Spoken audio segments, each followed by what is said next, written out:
Então, pessoal, essa manhã nós vamos refletir um pouquinho na palavra de Deus no seguinte tema: o custo do discipulado. O custo do discipulado. E quando a gente fala sobre o custo do discipulado, a humanidade hoje, principalmente nos dias de hoje, nós vivemos em uma geração que a gente gosta de seguir aquilo que traz algum benefício pra gente. A gente gosta de ouvir coisas que muitas vezes tranquilizam a nossa alma e massageiam o nosso ego. Então é quase natural no ser humano hoje em dia nós nos dirigirmos e irmos de encontro àquilo que sacia os nossos desejos, as nossas vontades, aquilo que almeja o nosso coração, irmos atrás dos nossos sonhos. Sonhos esses que temos dentro de nós, que esses sonhos nos levam a procurar coisas que confirmem este sonho a qual foi gerado dentro de mim. E a gente quer então ouvir coisas que direcionem eu nesse meu sonho, a gente quer ler coisas que direcionem e confirme o sonho que está dentro do meu coração, mas muitas vezes, mesmo nós, eu e você, buscando essas coisas, não necessariamente significa que estamos comprometidos com aquilo que estamos buscando. A gente pode falar que quer isso, termos o desejo daquilo outro, mas será que realmente nós estamos comprometidos com aquilo que nós sonhamos ou almejamos? Porque tudo aquilo que a gente sonha, almeja ou projeta tem um custo. Tem um preço. Preço esse direto ou indireto. Preço esse físico ou material, ou até mesmo um preço emocional que nós pagamos. Então, tudo em nossa vida existe um custo. Mas olha que interessante, o custo, o preço está atrelado a uma decisão que eu e você temos que tomar. Quando eu e você vamos comprar uma casa ou morar de aluguel, a gente faz o custo. Qual que é o custo que eu vou pagar mensalmente? Qual que é o custo que eu vou comprar dessa casa? Se eu vou comprar essa casa na planta e esperar construir com um custo, um preço mais em conta, ou se eu vou comprar um imóvel já pronto, que o valor é um pouquinho mais elevado e eu calculo o custo, ver se entra dentro do meu orçamento para que eu adquira aquele imóvel. Porque quando nós levantamos todos os custos, depois de todas essas informações coletadas e posteriormente analisadas, nos levam a tomar uma melhor decisão. A melhor decisão é essa, ou a melhor decisão é aquela outra, com base na análise prévia que nós fizemos sobre o objeto em questão. Só que nós vamos ver na palavra de Deus que quando nós temos o objetivo de seguir a Jesus e sermos discípulos de Jesus, existe um custo. Existe um preço a ser pago. Preço esse não apenas material. Porque, como eu disse, nós também temos um preço, às vezes, de uma maneira indireta, que eu estou mudando de um local de trabalho, ou eu estou mudando a minha casa que eu morava na zona norte de São Paulo, agora vim morar na zona leste de São Paulo. Existe um custo dessa minha decisão.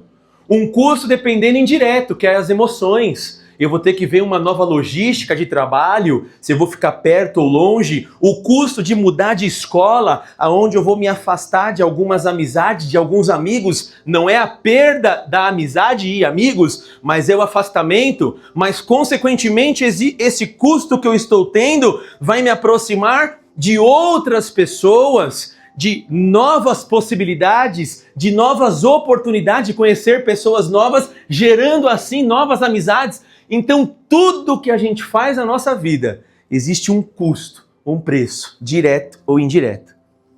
E Jesus fala que existe um custo para seguir Ele. Qual que é o custo do discipulado? Qual que é o custo daqueles que falam que são de Jesus? Eu sou de Jesus, eu sou discípulo de Cristo. Qual que é o custo daquele que se intitula cristão, um pequeno Cristo? E para basear a exposição bíblica nessa manhã, eu gostaria de usar o texto de Lucas, capítulo 14, versículo 25 ao versículo 35. Gostaria que você abrisse. Evangelho de Lucas, capítulo de número 14, versículo de número 25. Novo Testamento, meus irmãos. Glória a Deus. Aleluia. Lucas, capítulo 14, versículo de número 25. Os irmãos que encontraram, digam glórias a Deus. Aqueles que não, misericórdia, e a gente espera um pouquinho mais. Quem não tiver Bíblia, pega carona com o crente aí do seu lado, viu? Ou pode ler aqui no telão. Lembrando, crente tem que ter Bíblia física, viu, pessoal? Eu sei que é uma bênção a Bíblia. Glória a Deus. Olha os irmãos. Eu começo até a levantar a Bíblia. Ó. Crente tem que ter Bíblia física. Eu sei que a Bíblia no celular ela é muito boa, nos facilita bastante, mas é bom a gente também ter a Bíblia física para poder procurarmos e termos familiaridade com este livro que é uma bênção. Diz assim o texto da palavra de Deus, subtítulo, vou ler na versão NVI, o preço do discipulado. Uma grande multidão ia acompanhando Jesus. Este, voltando-se para ela, disse: se alguém vem a mim e ama seu pai, sua mãe, sua mulher, seus filhos, seus irmãos e irmãs, e até a sua própria vida, mais do que a mim, não pode ser meu discípulo. E aquele que não carrega a sua cruz e não me segue, não pode ser meu discípulo. Qual de vocês, se quiser construir uma torre, primeiro não se assenta e calcula o preço, para ver se tem dinheiro suficiente para completá-la? Pois, se lançar o alicerce e não for capaz de terminá-la, todos os que virem rirão dele, dizendo: este homem começou a construir e não foi capaz de terminar. Ou, qual é o rei que, pretendendo sair à guerra contra outro rei, primeiro não se assenta e pensa se com 10.000 homens é capaz de enfrentar aquele que vem contra ele com 20.000? Se não for capaz, envia uma delegação enquanto o outro ainda está longe e pedirá um acordo de paz. Da mesma forma, qualquer de vocês que não renunciar a tudo o que possui, não pode ser meu discípulo. O sal é bom, mas se ele perder o sabor, como restaurá-lo? Não serve nem para o solo, nem para adubo. É jogado fora. Aquele que tem ouvidos para ouvir, ouça. Aleluia. Amém. Vamos orar? Pai, no nome de Jesus Cristo, humildemente me apresento diante do teu altar, com o temor e o tremor de sua palavra.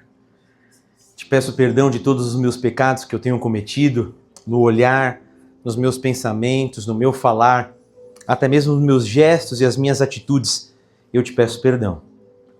Derrama da tua graça e da tua unção sobre nossas vidas nesta manhã, porque queremos ouvir a tua voz. Leva cativo o meu coração e mente juntamente com o coração e mente dos teus filhos, para que possamos compreender a tua palavra e através da iluminação do teu Espírito Santo de nossas mentes, nós possamos compreender ela e a tua palavra venha gerar vida e vida com abundância em nossas vidas. Nós te agradecemos por tudo, repreende toda obra do mal, todo jugo maligno das trevas, toda seta que vem querer roubar a semente que está sendo lançada em nossos corações como uma terra fértil, caia por terra no nome de Jesus. E fala aos nossos corações por intermédio de tua palavra, através do teu Espírito Santo. É o que nós te pedimos e te agradecemos no nome de Jesus. Amém e amém, Senhor Jesus. Aleluia. No texto que nós acabamos de ler, de Lucas, Jesus, ele vem de milagres extraordinários, pregando o evangelho do reino, anunciando que o reino dos céus é chegado, anunciando o perdão de pecados através do arrependimento. Só que tem um determinado momento que Jesus vê que não só os seus discípulos estão com eles, os apóstolos, mas também uma grande multidão os estava seguindo. E Jesus então, para, o texto bíblico diz, ele vira para aquela multidão e fala: galera, tenho algo para falar para vocês. E aquilo que Jesus fala soa, num primeiro momento, meio que radical, que não agrada, dependendo o ouvido daqueles que estão escutando tais frases e tais palavras. Pessoal, estou vendo que vocês aqui estão me seguindo. Existe uma grande multidão. E Jesus conhecia a intenção do coração de todos aqueles que se aproximam dele. Jesus sabia que tinha alguns em meio àquela multidão que seguia ele só porque ele podia proporcionar pão para saciar a sua fome, multiplicando pães e peixes, como diz o texto. Jesus sabia que muitos o seguiam porque, dependendo, o consideravam como o libertador de Israel, mas um Jesus político, principalmente numa opressão romana do império da época no primeiro século. Então, olha, esse daí é Jesus, o Messias, o Filho de Deus. Então, uns seguiam Jesus porque podia proporcionar pão, outros seguiam Jesus porque podia libertar ele dessa opressão política que eles estavam vivendo na sociedade no primeiro século, e outros também seguiam Jesus porque Jesus podia realizar os desejos do meu coração de realizar uma cura. Eu posso ser curado porque eu estou com a dor na perna, então Jesus pode me curar. Eu sou cego, então Jesus, o filho de Davi, pode me curar. Então Jesus sabia das intenções daquela multidão, embora fosse, mas ele sabia individualmente a motivação que levava aqueles a seguiram. Jesus sabe da motivação do meu e do seu coração. Pergunte para a pessoa que está do seu lado, assim, ó, o que te leva a seguir Jesus Cristo? Fala assim para ela, é o pão que ele pode te dar? É a cura que ele pode proporcionar para você e para sua família que você está orando? O que te motiva? E Jesus começa a falar uma coisa muito que radical, dando algumas premissas, alguns conceitos muito fortes, que ele vira para aquela multidão, os discípulos ao lado dele. Pessoal, segura um pouquinho, galera, quero falar uma coisa para vocês. Vocês querem me seguir verdadeiramente? Ah, Jesus, lógico que a gente quer te seguir, a gente está aqui. Então é o seguinte, no versículo de número 27, ele fala: aquele que não carrega a sua cruz e não me segue, não pode ser meu discípulo.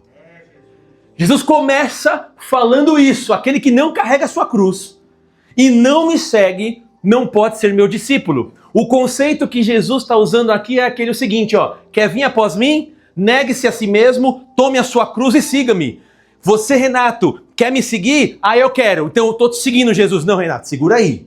Antes de você me seguir, negue a si mesmo primeiro. O quê? Mas eu não posso do jeito que eu estou? Não. Negue-se a si mesmo. Tire o seu ego, tire e desinfle o seu orgulho. Ai, tá bom. Mas tirando o meu ego, tirando o meu orgulho, eu vou deixar os meus desejos em segundo plano. É isso aí. Tá bom. Tirei e estou deixando os meus desejos e vontades em segundo plano, Jesus. E agora, vou te seguir. Segura aí, Renato. Agora pega a sua cruz. Existe uma cruz ainda para você carregar. Ai, tá bom, deixa eu pegar a minha cruz. Sua cruz não é sua família, viu? Sua cruz não é seu trabalho. Sua cruz não é o irmãozinho abençoado que às vezes te provoca. Fale assim para a pessoa que está do seu lado. A sua luta não é sua cruz, só isso não, viu, irmão? A pessoa que você não gosta não é a sua cruz. Não.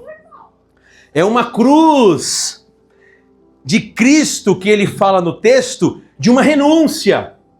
É a cruz da renúncia das suas vontades, dos seus quereres, para que a vontade de Deus seja realizada em nossas vidas. Por isso que quando Jesus Cristo, no final dos evangelhos, que ele entra para orar no Getsêmani, chamando os seus discípulos mais chegados, Pedro, Tiago e João, ele fala, olha, orem comigo, porque a minha alma está angustiada até a morte. Ele vai orar e começa a falar para Jesus do cálice, da cruz que ele teria que carregar. E ele sabia e fala, Senhor, se for possível, Pai, afaste de mim esse cálice, eu não quero beber, é um fardo muito pesado, eu sei que eu vou ser xingado, eu sei que vão colocar coroas de espinhos, eu sei que eu vou ser chicoteado nas minhas costas, na minha frente, vai verter sangue, eu sei que eu vou sofrer, eu sei que eu vou ser caluniado, vou levantar mentiras, mas eu não quero beber este cálice. Se possível, Pai, afasta de mim este cálice, essa cruz,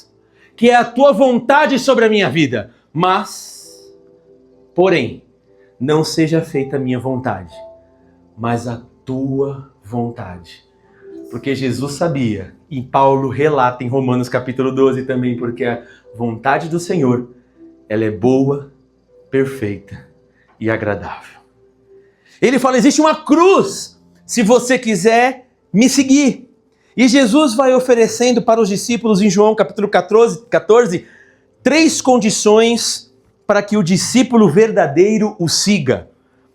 Essas 3 condições, a primeira é amar a Cristo acima de tudo, carregar a sua cruz diariamente e renunciar tudo que te prende.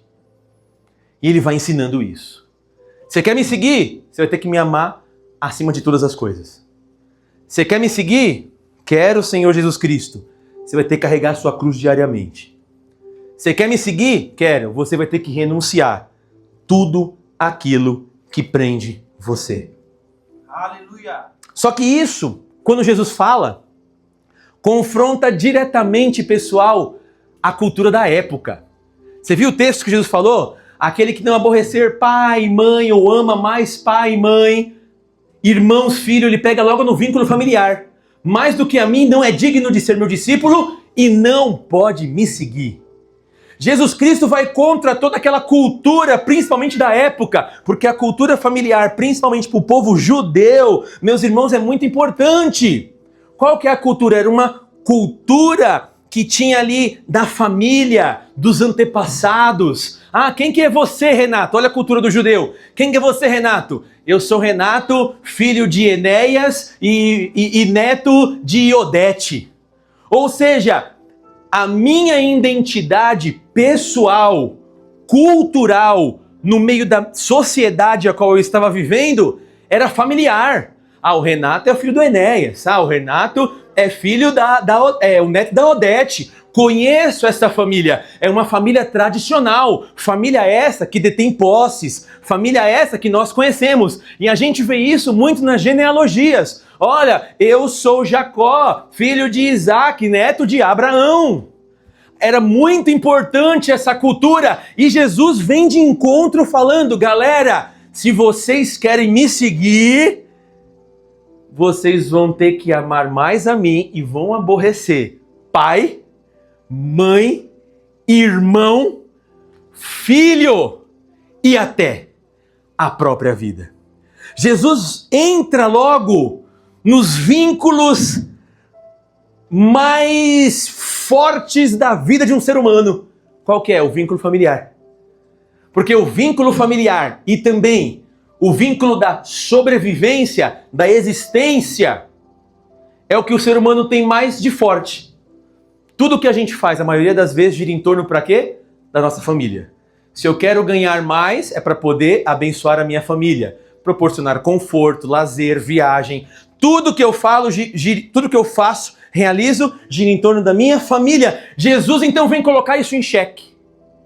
Se você amar mais sua mãe, ama mais o seu pai, se você ama mais o seu marido, se você ama mais a sua esposa, se você ama mais a tua própria vida, no sentido de preservação da vida, da sua existência, mais do que a mim, você não pode me seguir.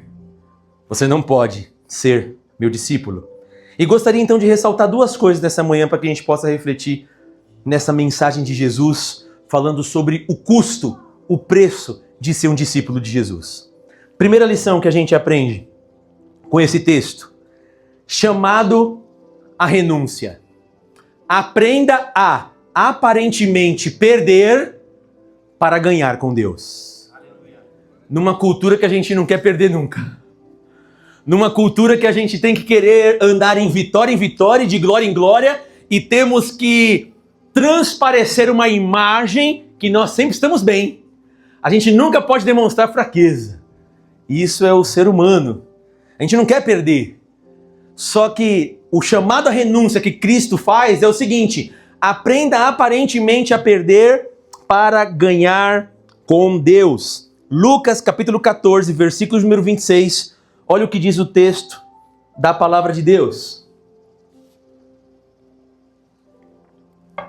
Se alguém vem a mim e ama pai, a mãe, a mulher, os filhos, os irmãos, as irmãs e até a própria vida, mais do que a mim, o que Jesus Cristo fala? Não pode ser meu discípulo.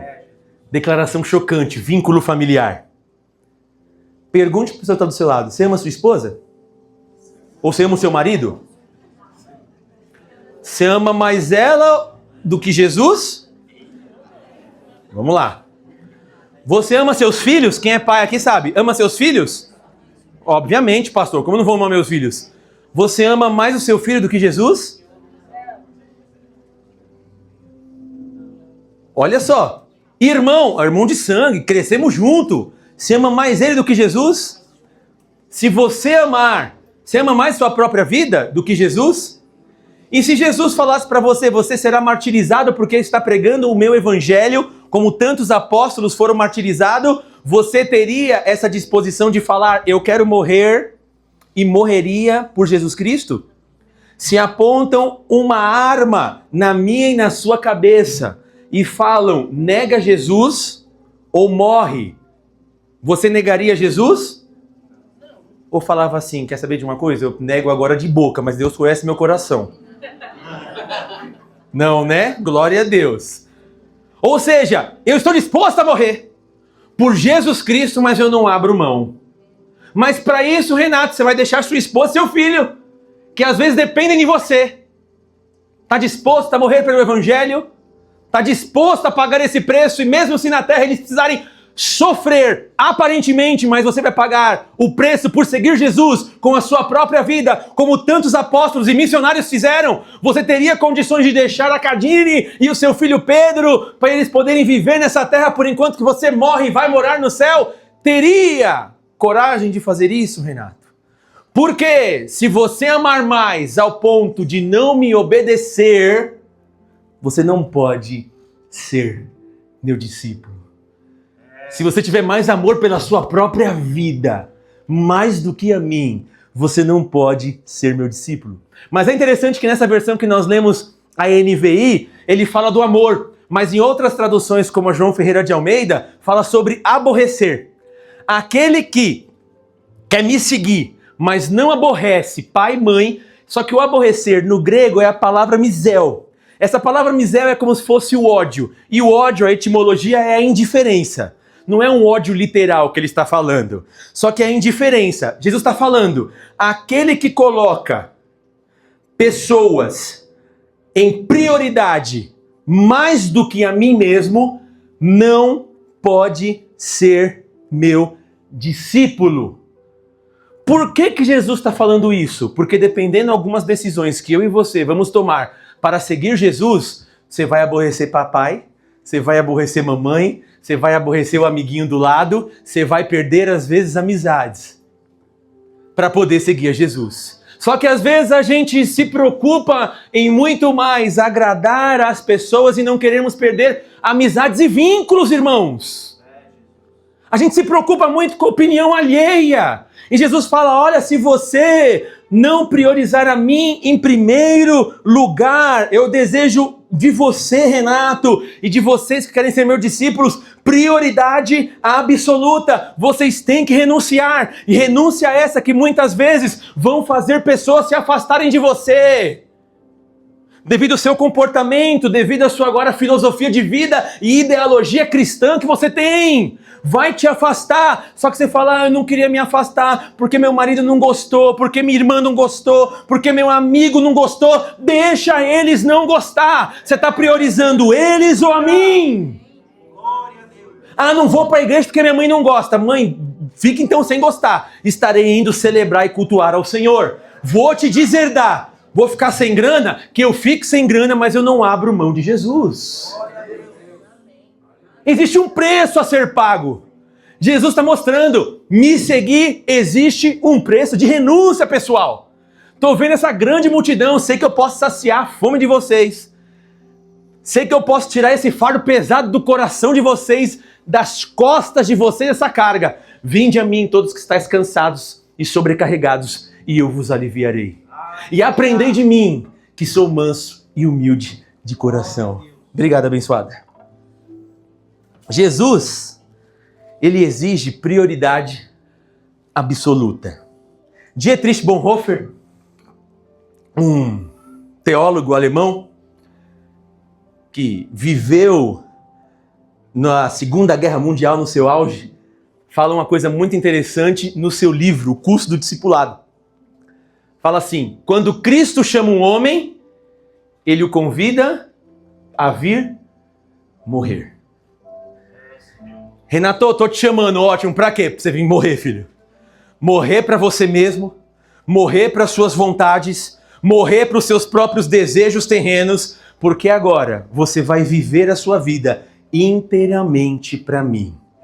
Eu que vou guiar as suas vontades, não vai ser mais as suas vontades, vai ser a minha. Não vai ser mais o seu querer, mas eu queria tanto isso, queria tanto aquilo, meu projeto de vida é aquele. Esquece o seu projeto de vida agora, Renato. O seu projeto de vida é me servir primeiramente, é ser meu discípulo. Em consequência, as outras coisas que você realiza, trabalho, tal, é secundário. Você em primeiro lugar é meu discípulo. Paulo entendeu isso, por isso que ele fala para a igreja localizada em Corinto, não sou eu mais quem vivo, mas Cristo vive em mim. Visto que o tempo que eu vivo nesta carne, nesta terra, não vivo mais eu com as minhas vontades, mas fazendo a vontade de Deus na minha vida. Apóstolo Paulo renunciou sinédrio, renunciou glamour, renunciou tapinha nas costas políticas, porque tinha carta, em Atos capítulo 9 fala que ele tinha cartas para poder ameaçar os cristãos. Ele renunciou tudo isso, porque teve um encontro com Cristo. Aleluia. Tudo isso que eu tenho eu me considero, sabe agora como? Tudo isso, conhecimento humano como esterco, porque eu conheci a verdade do Evangelho. O convite de Jesus é para você morrer. E uma das coisas que Deus nos chama é obedecê-lo acima de todas as coisas. Você obedece à voz de Deus, meu irmão? Pergunte para a pessoa que está do seu lado, você obedece à voz de Deus? Ou você reluta quando Deus não faz a sua vontade? Lembram de Abraão? Lembram de Abraão? Gênesis capítulo 12, versículo 1 a 4. Olha o que diz o texto. Quando Abraão é chamado por Deus para deixar sua terra. Gênesis capítulo 12, versículo de 1 a 4. Olha só, Abraão. Então o Senhor disse a Abraão, sai da tua terra, do meio dos teus parentes e da casa do seu pai, e vai para a terra que eu lhe mostrarei. Farei de você um grande povo e o abençoarei. Tornarei famoso o seu nome e você será uma bênção. Abençoarei os que te abençoarem e amaldiçoarei os que o amaldiçoarem. Por meio de você, todos os povos da terra serão abençoados. Então, Abraão partiu, como lhe ordenara o Senhor, e Ló foi com ele. Abraão tinha 75 anos quando saiu de Harã. Olha só a obediência e a renúncia para cumprir o chamado e ser um discípulo do Senhor. O que eu tenho que fazer, Abraão? Oi, Senhor, estou aqui lavrando a terra. Abraão, é o seguinte, sai da tua terra aí onde você está agora, do meio dos teus parentes, e vai num lugar que eu vou ainda te mostrar, tá bom, meu filho? Tá bom, Senhor. Para onde? Alasca? Blues de frio? Praia? Maresias? Litoral norte? Leva um short de banho? Minha prancha? Não! Sai! Sem saber, começa a andar. Tá bom, Sara, vem cá, Ló, bora. Vamos sair do meio dos nossos parentes. Ah, mas tem minha mãe aqui, Abraão, tem meu tio, tem tal. Não importa, vamos sair de perto deles, porque Deus mandou a gente ir. Mas tá bom, falou pra ir pra onde? Deus mandou a gente ir. A minha obrigação e responsabilidade é ouvir a voz de Deus. Eu vou obedecer. E quando Abraão está andando, tem toda uma narrativa bíblica dele, de Ló, que ele prospera, um vai para um lado e outro vai para o outro. Mas Abraão obedeceu à voz de Deus. Saia do meio da tua terra e do meio dos teus parentes. Se Deus manda você sair do meio dos teus parentes, você obedeceria sim ou não? Pergunte para o que está do seu lado. Você obedeceria se Deus falou assim, sai perto do papai e da mamãe, sai perto dos seus filhos, da sua tia, sai fora e se afasta da sua rede de apoio. É isso que ele falou. Ah, sabe a rede de apoio que você tem? Sei, afasta-se dela agora. O que você ia fazer? É o custo do discipulado. É o custo. Ah, não, tá perto. Não, Deus não quis saber se era rede de apoio ou não. Vai, sai.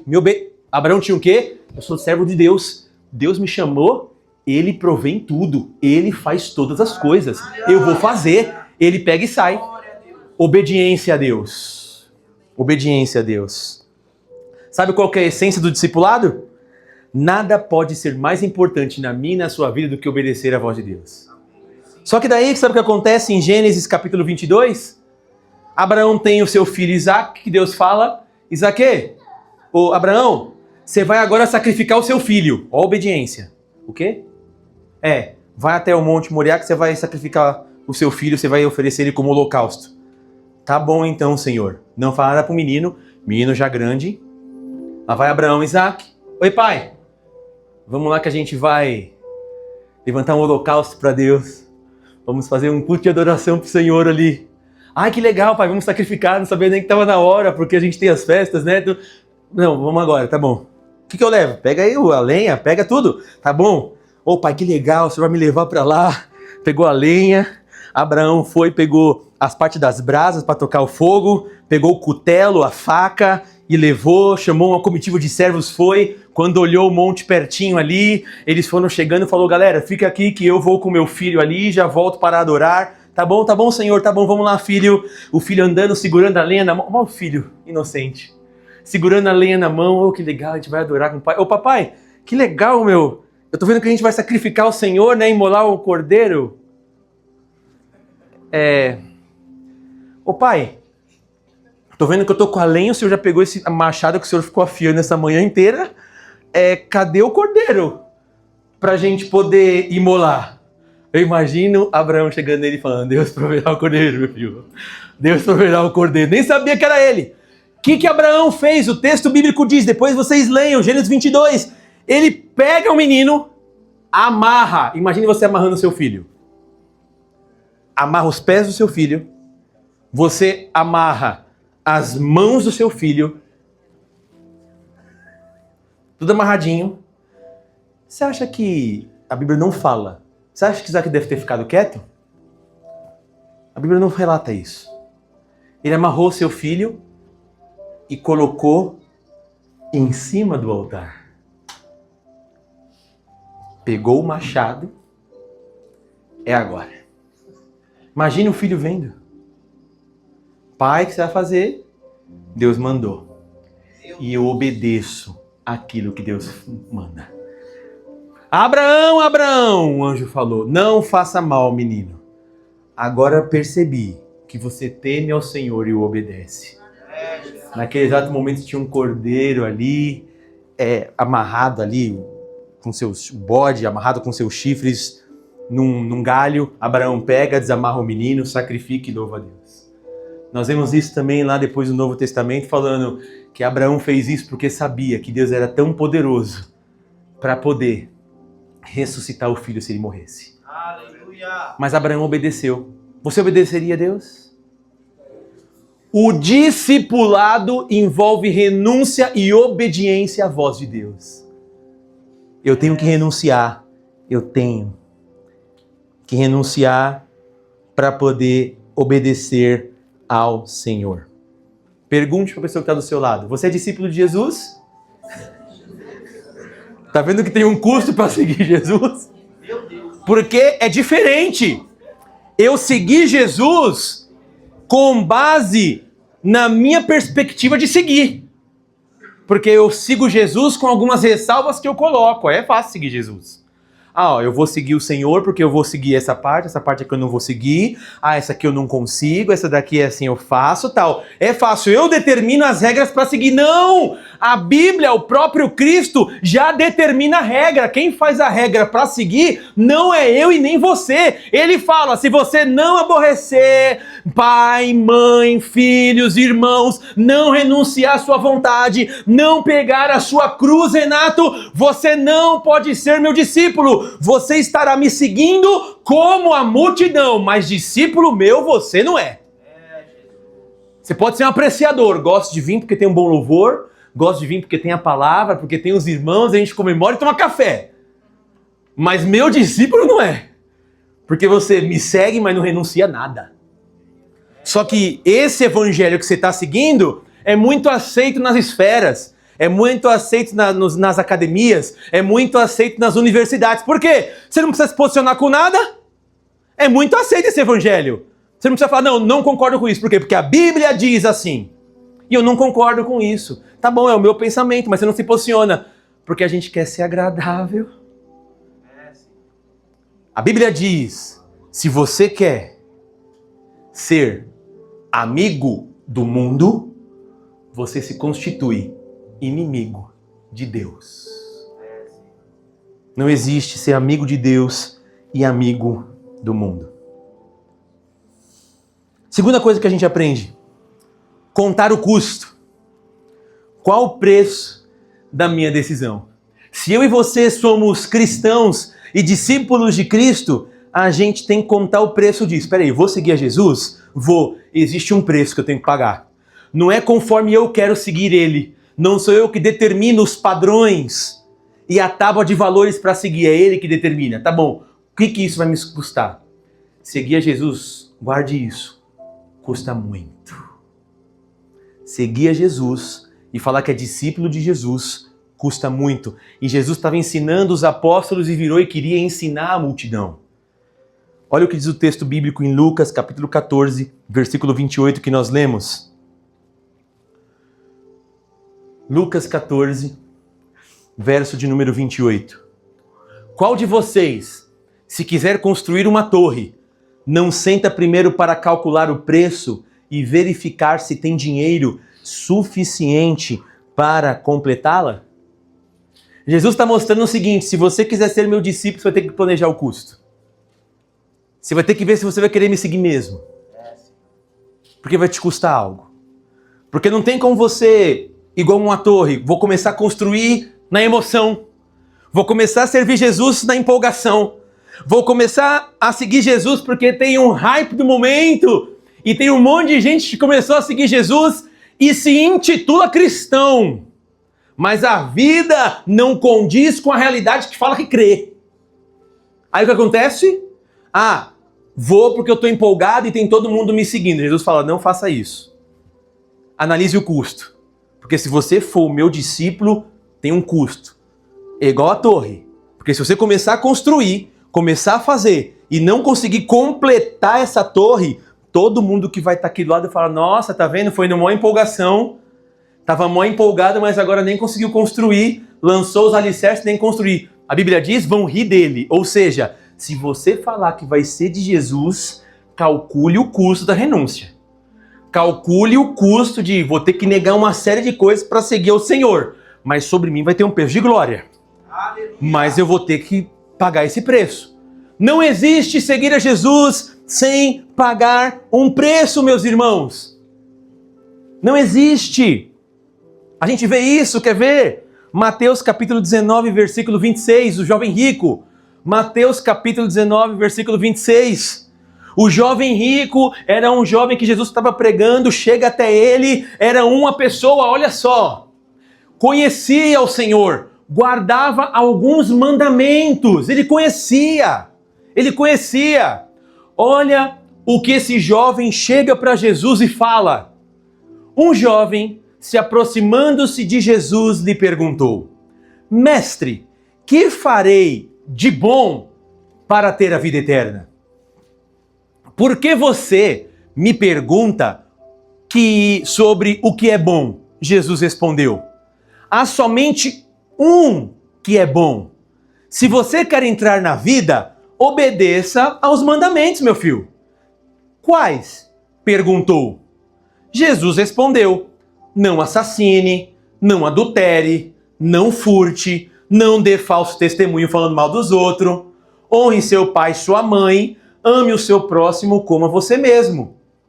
O jovem lhe disse: tudo isso eu tenho obedecido, o que ainda me falta? Jesus respondeu: se você quer ser perfeito, vá e venda os seus e dê o dinheiro aos e terá um tesouro aonde? Depois vem aí. Ouvindo isso, o jovem afastou-se triste. Por que ele se afastou? Porque tinha muitas riquezas. Já encontraram gente assim? Olha o que Jesus fala. Tá andando? Mestre, o que eu tenho que fazer para conseguir o reino dos céus e morar no céu? O que eu preciso fazer? Jesus fala: filho, é simples. É só você seguir ali o decálogo. Mas o decálogo, os mandamentos, o que eu tenho que fazer? Mas quais são eles? É simples. Não matar, não adulterarás, não prestarás falso testemunho, não cobiçar a mulher do teu próximo. É só você fazer essas coisas. Isso daí eu faço. Já viram esse discurso? Eu não faço mal para ninguém. Eu sou uma pessoa boa. Eu não quero fazer, essas coisas assim de matar, adulterar, fazer coisa errada, mentir. Não, eu cumpro isso. Então se você já cumpre isso, só precisa fazer mais uma coisa. Jesus, o que é? Tô vendo que você tem muita riqueza, né? Vende tudo o que você tem. Vende e dá aos pobres. Aí o que o jovem faz? Olha só. Vou calcular o custo disso. Nossa, não vou mais poder fazer aquelas viagens que eu queria. Eu não vou mais poder comprar aquilo que eu queria. Eu vou ter que vender a minha fazenda, porque era normal naquela época agropecuária. Vou ter que vender minha fazenda, meus bois. Nossa, tem um monte de funcionário que faz um monte de coisa pra mim. Eu sempre tomo o melhor café da manhã, janto nos restaurantes que eu quero. Eu tenho uma série de coisas. Vou ter que abrir mão desses benefícios. Olha isso, irmão. Só porque Jesus está falando? Só porque... A Bíblia fala o que ele faz? O que? Vira as costas e sai triste. A grande questão é como uma pessoa está diante do Criador de todas as coisas, consegue sair triste. Me explica isso. Como ele consegue sair triste? Sabe por quê? Quando o jovem rico ele começou a contabilizar o custo, percebeu que o seu amor pelas riquezas era muito maior que o seu desejo de ser discípulo. Eu amo mais a riqueza do que ser discípulo de Jesus. Eu preciso ser discípulo, mas eu não preciso ser radical. Para ser de Cristo Jesus, temos que ser radicais. Não existe o discípulo intitulado na contemporaneidade que nós temos com vocabulário meia boca. Ou você é de Jesus, discípulo de Cristo, renuncia à sua vontade, renuncia à sua carne e serve a Ele, ou se a gente ficar pensando que serve ao Senhor e não cumpre a sua palavra e obedece os seus desígnios, esquece, estamos nos auto-enganando. Pastor, mas isso é difícil fazer, não é não? Pela graça de Deus, quando você é chamado por Deus, você consegue renunciar a tudo. Aleluia. Quer ver isso? E os apóstolos renunciaram? Lembra dos apóstolos? Quem lembra aqui dos apóstolos, os 12? Vamos ver se eles renunciaram? Pedro, Tiago e João deixaram as suas redes e tudo que tinha, fábrica, empresa de pesca, para seguir a Jesus. Lucas capítulo 5, versículo 9 a 11. Olha o que diz o texto. Pois ele e todos os seus companheiros estavam perplexos com a pesca que haviam feito. Acabou de ter aquela pesca maravilhosa de peixes que Pedro e eles tinham feito. Como também Tiago e João, os filhos de Zebedeu, que eram sócios de Simão na pescaria, na empresa de pesca. Jesus disse a Simão: não tenha medo, de agora em diante você será pescador de homens. Eles então arrastaram os seus barcos para a praia, deixaram o quê? Tudo! E o seguiram. Não quero mais a empresa de pesca. Não quero. O que eu tenho que fazer é seguir ao Senhor. Eu sei que existe um preço. Se eu quiser ser poderosamente usado nas mãos de Deus para fazer a diferença na vida de pessoas, existe um preço a ser pago. Só que muitas vezes nós queremos ser tremendamente usados na mão de Deus, queremos ser exemplos e ferramentas poderosas, mas não queremos pagar um preço. A gente quer, eu não quero perder tudo que eu tenho e mesmo assim eu quero encaixar Jesus no meio. Não existe isso. Eu renuncio tudo. Mas também, meu irmão, quando o apóstolo Pedro, cheio de Deus, passava com a sua sombra, quem estava enfermo era curado. Quando o apóstolo Pedro, que renunciou tudo, foi orar na porta da Formosa, ele falou: olha, você que está em manco, eu não tenho prata e não tenho ouro, tô duro, mas o que eu tenho e tô cheio, e eu renunciei a minha vida para servir ele, isso eu te dou, em nome de Jesus Cristo Nazareno. Levanta e anda. Aquele homem se levanta. Atos capítulo 10, Pedro tem uma visão e vai pregar para Cornélio. Ele pregando para Cornélio na corte italiana fala: olha, seguinte, sabe que eu não podia estar aqui, porque eu vim para pregar para os judeus. Vocês são gentios, mas Deus se revelou a mim num sonho quando eu estava orando, que eu não posso considerar comum e imundo aquilo que Deus purificou. Mas então eu vim falar para você do amor de Deus, da graça redentora do Senhor Jesus Cristo, dos judeus que negaram o Senhor, crucificaram ele, só que a morte não pôde detê-lo. Ele ressuscitou o terceiro dia, está sentado à direita de Deus Pai e vai vir para buscar a tua igreja. A Bíblia diz em Atos 10 que naquele exato momento o Espírito Santo desceu e todos foram cheios do Espírito Santo e começaram a falar em outras línguas. Pedro fala: quem sou eu para negar a água agora do batismo para esses que, como nós, foram batizados pelo mesmo Espírito? Cheio de Deus, porque renunciou à vida. Mas nós queremos ser tremendamente usados nas mãos de Deus e não quer renunciar a nada, né? A gente não quer renunciar a festas, não quer renunciar a viagens, não quer renunciar a nada. A gente quer encaixar Jesus na nossa agenda. Não, por enquanto que a gente não aprender, pessoal, a renunciar as nossas coisas pelo amor e a graça de Jesus Cristo, esquece. Tem certas coisas que vai ter que renunciar a festas em família. Cansei de fazer isso, testemunho pessoal meu. Cansei de fazer isso. Festa de família, vai ir? Não vou. Por quê? Tem igreja. Ah, mas não sei o que lá, Renato, tá aí, é um buffet. Tá bom. Eu ia, cumprimentava todo mundo, ficava 10 minutos, eu e a Cadine e saía para fazer sabe o quê? Orar no monte com os irmãos que estavam esperando. Só que hoje muita gente quer fazer o quê? Vou nada. Festa de família. Eu vou ir na festa. Cada um pode fazer o que quer. Eu decidi renunciar. Mas não só eu, tantos outros. Então, você está entendendo que existe um preço? Só que a gente às vezes não quer pagar o preço por nada de renúncia. A gente quer colocar Jesus na nossa agenda. Irmãos, às vezes a gente vai ter que aborrecer do familiar. Eu não vou conseguir ir na sua festa porque eu tenho um compromisso com o reino de Deus, com a igreja que já estava marcado. Eu vou ter que pregar, eu vou ter que evangelizar, depois eu dou um pulinho aí.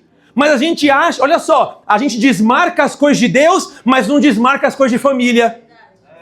Me explica isso. E a gente às vezes fala: Senhor, o Senhor é na minha vida. A gente pede um monte de coisa para Ele, para que Ele faça. Mas a gente pede um monte de coisa para Ele, mas não renuncia nada para Ele. Jesus amado, quando você quer porta de emprego, para que Deus abra a porta de emprego, você ora sim ou não? Aí Deus pega e abre a porta de emprego, você não tem mais tempo para vir para a igreja. de passar vigília em oração. Ah, Senhor, eu queria ter um carro. Tá bom, tem um carro, Deus prega e te dá o carro. Não leva um irmão embora. Meu Deus do céu. Ah, eu queria agora que o Senhor preparasse uma faculdade. Tem na faculdade, nunca mais aparece nas coisas da igreja. Meu Deus, tudo que pediu para Deus, que Deus proporcionou e Deus, todas as bênçãos se tornaram, entre aspas, uma maldição. Por quê? Impediram dele ficar na presença de Deus. Meu Deus. Tudo que eu peço gera uma maldição. Por isso que a Bíblia fala, muitas vezes vocês vão orar muito, Tiago, e não vão receber nada. Sabe por quê? Porque vocês não sabem orar com sabedoria. Vocês oram para preencher o próprio ego de vocês. Vocês vão ficar 1, 2, 3, 4 anos orando, Renato. Ah, por que o senhor não me atendeu? Não, porque você quer gastar no seu deleite. Porque a bênção que você está pedindo é para beneficiar você. Será que às vezes a gente orou e falou o seguinte, Deus, eu quero que o Senhor me abençoe para que eu abençoe tremendamente a vida do outro? Você já tem uma noção dessa, pessoal? Eu quero que o Senhor me abençoe de uma maneira sobrenatural. Para que abençoe a minha família? Não. Tudo que o Senhor me der, eu vou abençoar a vida da outra família. Só que a gente não é assim. A gente quer que a nossa família seja abençoada primeiro. Ame o seu próximo como a ti. Será que a gente ama mesmo? O próximo como a nós mesmos? Eu amo mais a mim do que o próximo. Ai, Jesus amado. Mateus tinha dinheiro, lembra de Mateus, publicano? Discípulo de Jesus, um apóstolo? Vamos lá ver. Lucas, capítulo 5, versículo 27 e 28. Olha o que diz o texto. No texto aqui vai falar que ele era Levi, mas é Mateus. Depois disso, Jesus saiu e viu um publicano, chamado Levi, que é Mateus, sentado na coletoria. E lhe disse, siga-me. Levi se levantou, deixou o quê, pessoal? E o... Amém. Publicano, cobrador de imposto. Lembra de Zaqueu publicano? Só para você ter uma noção do montante. Zaqueu era rico ou era pobre? Rico. Tão rico que falou o seguinte, se eu defraudei alguém, vou pagar e restituir 4 vezes mais. Ou seja, eu sei que eu prejudiquei alguém, vou pagar 4 vezes mais. E tudo que eu tenho eu vou dar para os pobres. Olha só, eu tiro metade do que eu tenho de grana no meu cofre e ainda consigo devolver 4 vezes mais. Era muito dinheiro. Quem que era publicano? Levi, cobrador de impostos. Ele tinha dinheiro. Jesus chega para ele e fala assim, renuncie isso daí, mas eu tenho o melhor emprego da cidade. Eu vi Mateus, no contexto do primeiro século, ele era um dos melhores apóstolos que viviam melhor do que todos. Comia o que queria, tinha as melhores roupas, vivia na melhor casa, tem até uma festa que é feita na casa dele. Ele era o melhor que tinha. Sabe o que ele falou? Como o Senhor me chamou, não quero mais nada disso. Vou viver uma... Meu irmão, tem que ser de Deus. Vou viver uma vida humilde. Não quero mais nada disso. E eu vou abandonar. Existe um custo para seguir Jesus verdadeiramente. Não adianta a gente ver nossa vida, irmãos, pensando que é fácil servir ao Senhor de qualquer maneira, colocando Jesus na nossa agenda. Não. Tem uma frase muito interessante de Søren Kierkegaard, filósofo, que eu gosto muito, que ele fala o seguinte: cristianismo significa o caminho é estreito e a porta é apertada. É difícil entrar, pessoal. Não é fácil. O cristianismo não ensina a ganhar o mundo, mas perder-se para encontrá-lo. Søren Kierkegaard não era um cristão, mas um filósofo. Começa a analisar o cristianismo e as escrituras e fala, o cristianismo é apertado mesmo. Para seguir, nós sabemos que nós conseguimos obedecer ao Senhor pela graça divina. Mas ele percebeu uma coisa, ele não ensina a ganhar o mundo, mas perder-se para encontrá-lo. Se eu quiser ganhar o mundo inteiro, essa não é a mensagem do Evangelho. Não. O Evangelho é eu gastar a minha vida em favor de Jesus. Ao ponto, se eu precisar morrer, eu morro. Se eu precisar renunciar, eu renuncio. Se eu precisar renunciar a recursos, irei renunciar para o reino de Deus, para cumprir a vontade do Senhor. Jesus mostra essa renúncia que nada pode nos prender, irmãos. Nada pode nos prender. Essa é a mensagem. O que nos prende? Existe um custo do discipulado. Pergunte para a pessoa que está do seu lado: você é discípulo de Cristo? Está preparado para pagar o preço de ser discípulo? Que Deus nos dê graça. Oh, Jesus, me converte, Jesus. Me converte, por favor. Me converte. Vamos orar?